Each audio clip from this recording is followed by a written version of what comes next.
3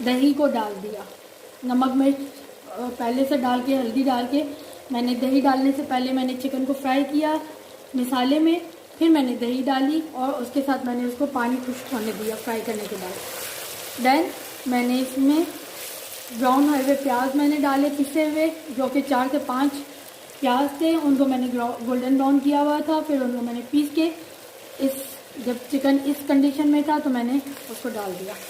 अब बस मैं इसका लास्ट स्टेज है, मैं इसमें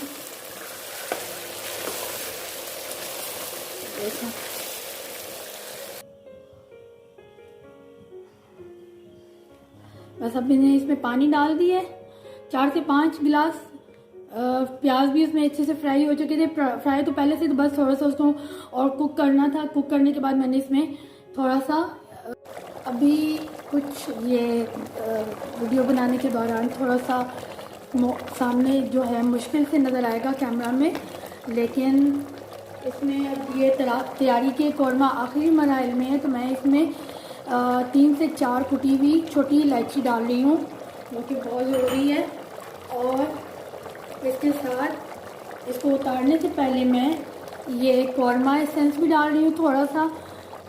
उससे ये है कि ये थोड़ी सी और इसकी अच्छी खुशबू हो जाएगी और बहुत ही खाते हुए मज़ेदार लगेगा। और अभी मुझे थोड़ी सी इसकी थिकनेस और चाहिए, अभी भी ये थोड़ा सा कमी है इसमें। अच्छा, अभी जितनी मुझे इसकी थिकनेस चाहिए थी ये मुझे वो इतनी हो गई है मेरे लिए, और ये कौरमा बिल्कुल कंप्लीट है। बस मैं अभी आपके सामने इसको डिश आउट करती हूँ, तो आप इसको देखिएगा कि अच्छा जी, इसके साथ ही मैंने इसको डिश आउट कर दिया है। ये मेरा ज़बरदस्त यम्मी सा देगी कौरमा तैयार हो चुका है। आप लोग देख रहे हैं माशाल्लाह इसकी शक्ल कितनी खूबसूरत सी आई है। कुछ मैंने इसके ऊपर बादाम गार्निश किए हैं, और इसके साथ ही मैं इस पर थोड़ा सा अगर आपके पास अवेलेबल है तो ठीक है, नहीं तो कोई इशू नहीं है, थोड़ा सा ज़ाफ़रान भी मैं छिड़क दूँगी, उससे भी बहुत अच्छी थोड़ी सी मज़ेदार सी खुशबू आ जाती है। और ये कुछ मैंने पत्तियाँ ज़ाफ़रान की भी इसके ऊपर डाल दी हैं। और अगर आप उम्मीद है मेरी आज की डिश आप लोगों को बहुत अच्छी लगी होगी, पसंद आएगी। और आप लोग अगर मेरे चैनल पे नए हैं तो ज़रूर सब्सक्राइब कीजिए, लाइक कीजिए, कमेंट कीजिए और शेयर कीजिए। इंशाल्लाह फिर नेक्स्ट डिश के साथ मुलाकात होगी। अल्लाह हाफ़िज़।